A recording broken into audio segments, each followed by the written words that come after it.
Well,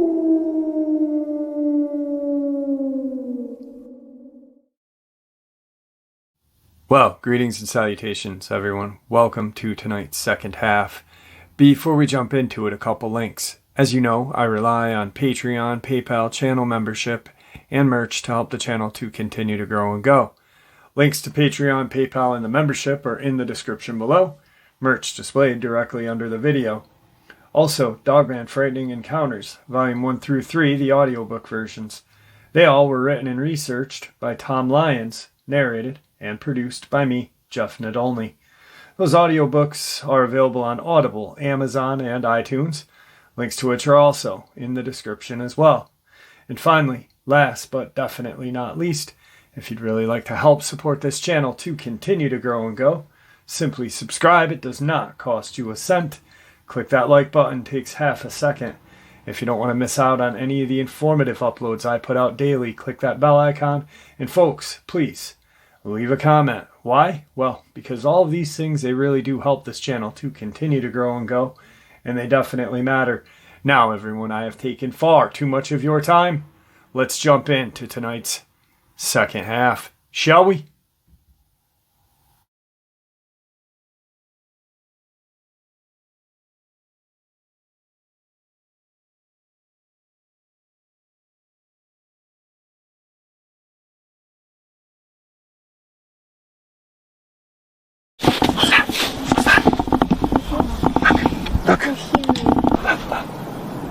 Listening, that's not human. It's not a human. The face is here at first, but no.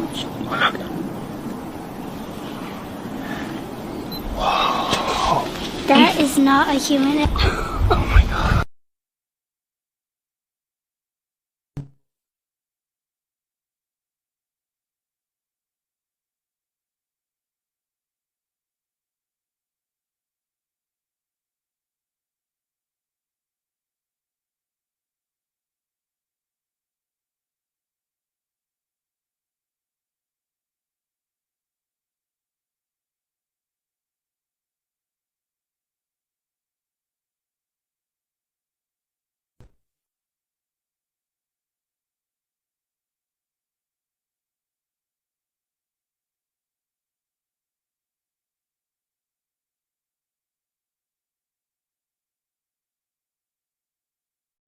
Today's first cryptid encounter. My father and mother both came from different backgrounds. My father was raised in a Christian family, and my mother was raised in her Navajo traditions. The term skinwalker, or Ye-Natalushi in Navajo, is something my father has never heard before or believed in. I believe this took place in the 80s when my father was in his mid-30s and was staying at my grandfather's place for the weekend along with my mother. The dogs were barking very aggressively at once, as if there was a true threat just outside of the home. My father thought they would eventually stop, but they didn't.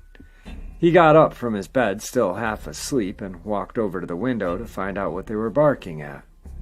He peeked out the first time, but didn't see anything out of the ordinary. He then moved the curtains to the side a bit more to get a wider sight of the area, and about 50 feet from the window, he could see a black figure digging in the ground. He suddenly realized the figure had the shape of a human, but couldn't quite make out a face. My father continued to try and focus his attention on what he was looking at, having just woken up. But as soon as he realized the face didn't look normal, the figure stopped digging and immediately looked in my father's direction. My father froze as the figure still stayed hunched over to the ground. My father said he felt paralyzed and found it difficult to even let out a breath. The figure rapidly turned its attention back to the hole it was digging. My father whispered to my mother to get up and that there was something outside. My mother had bad vision at the time and had to look for her glasses once she got off the bed. As soon as she ran to the window, the figure ran off, and my mother said she was only able to catch a glimpse of its backside before it was too dark to make out the rest of the figure. That was my father's first encounter with what may have been a skinwalker. He describes it as looking like a Kachina doll, In Arizona and New Mexico, many stores sell these figures, so anytime my father sees them on the shelves, it takes him right back to that night. If you Google Kachina doll, it will be a reference to how my father described the figure. The only thing my father really said is that it had some sort of fur around its neck with blue face-typed mask. Usually, when someone begins to describe a skinwalker, it always has an animal feature. Today's second encounter. Hello, I'm a 19-year-old male from the state of Kentucky. I'm a college student, and my fiance lives back in my hometown 3 hours away. One night late, I decided I wanted to go home and spend the weekend with her after work. My clothes and other necessities already packed, I departed for the long drive. Now, this is Kentucky, mind you. We are in the deepest reaches of the Appalachian Mountains, so the drive isn't exhilarating. Lots of trees, small roads, and hills with not much else. I'd been driving for about an hour and 15 minutes when I came behind a vehicle. It was moving at a decent speed, so I wasn't jumping to pass it. For about 2 miles, I traveled behind said vehicle, an SUV. All of a sudden, something emerged from the trees. It was so fast that it looked like it teleported. The creature was big, with black and brown fur coating it, but its most defining feature was its wings. It wrapped around the entire back of the car. Just as quickly as it came, the creature disappeared in the opposite direction. Came from east, jumped, flew into the trees to the west. I watched as the car slammed on their brakes and pulled over, but I had already called my fiancé, was having a panic attack and speeding over 100 miles an hour, so I had no instinct to stop and chat. My question is, with how close I am to West Virginia, did I see the Mothman? Today's third encounter. This happened when I was 15 and out hunting with my father and one of his friends from work. We'll call him Frank for the purposes of this story. He was a lot more experienced with hunting than we were. It was an archery javelina hunt nearby Crown King. We got pretty lucky coming up on a squadron of javelina as we were driving to our campsite, so we stalked them for a little while, and Frank managed to get a shot on one, but lost it in the brush after following the blood trail for a few hours. After our failed attempt of searching, we made our way back to our designated campsite and set up the camp. It was around 3 in the afternoon, so we decided to call it a day. That night, as I laid in my sleeping bag next to my dad, Frank slept in a separate tent next to ours. It was a quiet night, which was to be expected, since the deserts of Arizona are usually very quiet. I woke up around what I would assume like 1 in the morning, hearing walking around our tent, figuring it maybe was a javelina or maybe a deer. I just lied there and listened, waiting for it to go away. One sound broke the silence, though, and scared the shit out of me. Clear as day, right outside of our tent, you could hear a loud back, like someone yelling for someone to back away. It was aggressive, and it caught the attention of my father, who stayed quiet. The silence resumed again, and maybe 39 seconds later, almost like a recording on a tape player, we heard it again. Back! In different circumstances, we would have walked out to see what was going on. But everything was too quiet. No struggle like a guy fighting a man or an animal. Just him yelling back. This continued for maybe another 5 minutes, him occasionally yelling again, but soon the yells got quieter and we knew the man had walked away. I didn't sleep the rest of the night. I just lied there in silence, looking at the zipper to our tent, half expecting someone to start to unzip it. Thankfully enough, that never happened. It had to be an hour before someone finally broke the silence. It was my father. What the fuck? We didn't leave the tent till we could clearly see the sun in the sky before we heard Frank exit his tent before saying the coast was clear. He obviously being awake for the whole incident. He looked just as shaken as we were. We started a fire and my father drank some coffee and we just stood there in silence, still trying to comprehend what we had heard a few hours ago. Frank had finally piped up about it. I saw it. The fucker had to be at least 7 feet tall. Unlike our tent, Frank's tent was more for the summer and made for a better bug net than a tent. You could clearly see out of the top of the tent since there was nothing more than a visor. That's how he was able to see it. After a little bit of thinking, we decided to end our hunt there, seeing how I was pretty shaken up by this, and really didn't feel comfortable about being out there. A few years now have passed, and I'm 18 at this point, and my family and Frank had gotten together to talk and hang out. It was at this point he had told me something he hadn't said on that trip, trying not to scare me. He said that when he saw it, its face was pale white, like computer paper white. It was at least 7 or 8 feet tall as well. Today's fourth encounter is a Dogman encounter. My first encounter was when I was young, trying to fall asleep. I looked out of the window and saw it out towards the backyard faced my window at the time. Nowadays, I sleep in the basement. Back to topic, my brother and I always felt nervous looking out that window. My bed perfectly faced the window at the time. The beast was 3 feet away, looking into my window. It had yellow eyes, a long snout of a dog, black fur. Its face is kinda human, subtract the snout and its gnarly long teeth, and fur all over its face. Once it realized I noticed it, it snarled at me, quietly through the window. And it was a stare down. I slowly pulled the covers over my head. I then proceeded to cry for what felt like forever. Then I ran to my parents' room crying. They told me it was just a dream. I thought that for what was about 8 years until my sophomore year in high school when my brother, my friend, and I were out fishing. My brother loved peanut butter at the time. He brought a plate with a giant serving spoon glob and some Ritz crackers. There's a creek back there, surprisingly some decent fish. Mostly chub, but there's bullhead, carp, greenbelly sunny, crayfish, snapping turtles, brown trout, but that's a really rare catch out there. A giant fallen oak tree which acted like a natural bridge across the creek. It fell due to the amount of snow, one bad snowstorm. My friend and I went down the stream one summer's day. Meanwhile, my brother was fishing alone. He went to go take a leak and he left his food on the other side of the creek. When he came back, he saw it running off with his plate. He described it more like a Bigfoot.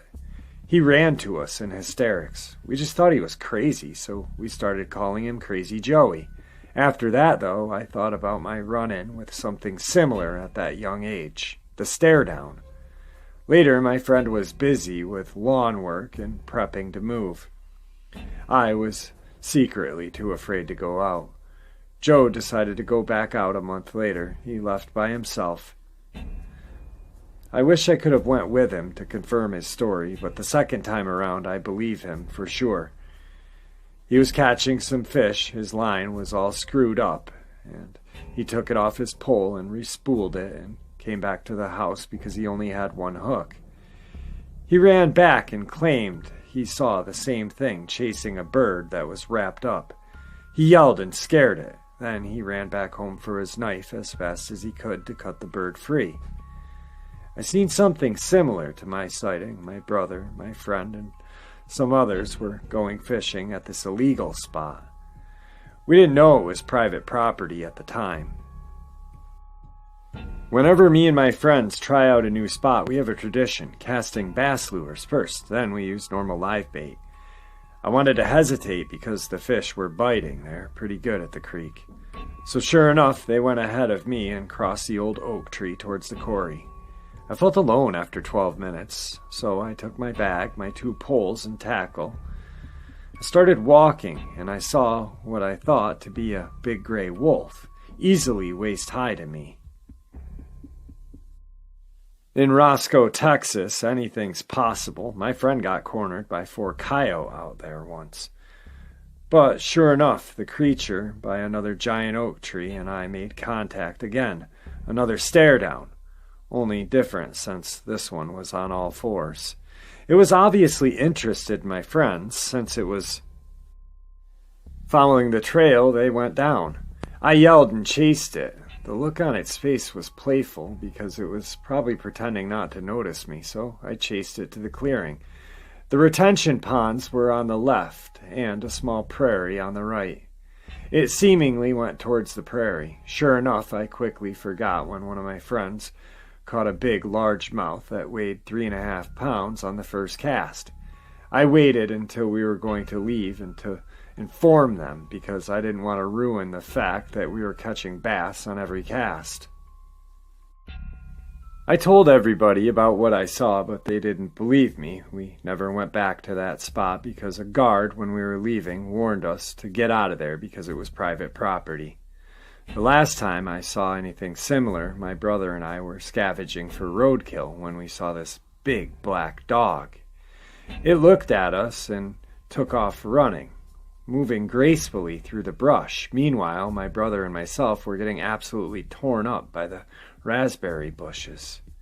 We catch up and it'd wait and it'd run again. We did this for maybe 5 times, then the thing just disappeared and we couldn't find it again. I live in Roscoe, Texas, and I enjoy being outside. I notice strange things out in the woods. We scavenge for roadkill and drag them off into the prairie for the coyotes, or maybe for these things. There are lots of deer, turkey, rabbits. You can even hear the coyotes get excited when they catch a poor rabbit at night. Alright guys, 4 encounters. That last Dogman encounter I've been sitting on for a long time. First, because it was very hard to read. It wasn't written very well. I wanted to share that with you because of the playfulness this person had. Not the first time it encountered it. It definitely wasn't playful. But last night a subscriber reached out to me, and I've been meaning to get to the subscriber and talk with her about her encounters. But I've been so busy with everything going on. But she reached out to me very excited. She lives out in New Hampshire and pretty close to the Maine border, and stated that she had seen a juvenile Dogman about the size of a 10-year-old boy, so a pup.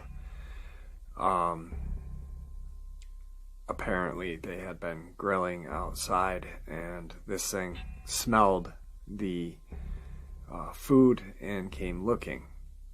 She said when she saw it, she made a noise and it looked at her, and then a dog barked and it took off.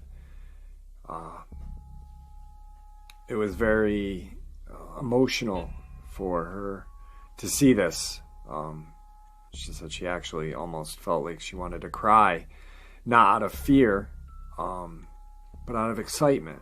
It's very seldom that you see a pup.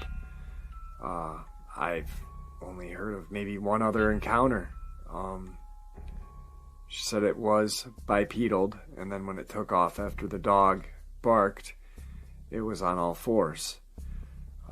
I will be getting in touch with her very, very soon and getting her encounters to share with you, because just from what I've gotten so far, it is very amazing.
you ready for one? Yeah.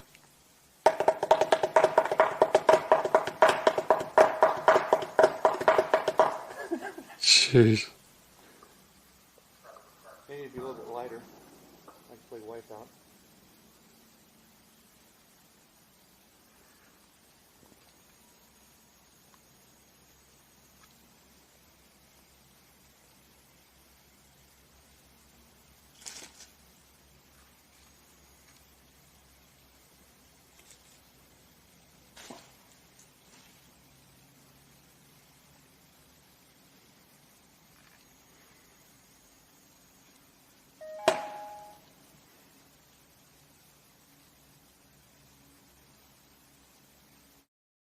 All right, folks, I hope you all enjoyed tonight's second half as much as I enjoyed sharing it with you.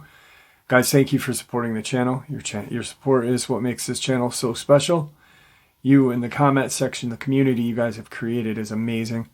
Thank you for helping this channel continue to grow and go. Guys, please stay safe, happy, healthy, and ever vigilant, keeping an eye on our children, our pets, our family, and friends. These are real. They're out there and they are dangerous. Share a little bit of information with those you love and care about, and it may just save their life someday. Until next time, God bless.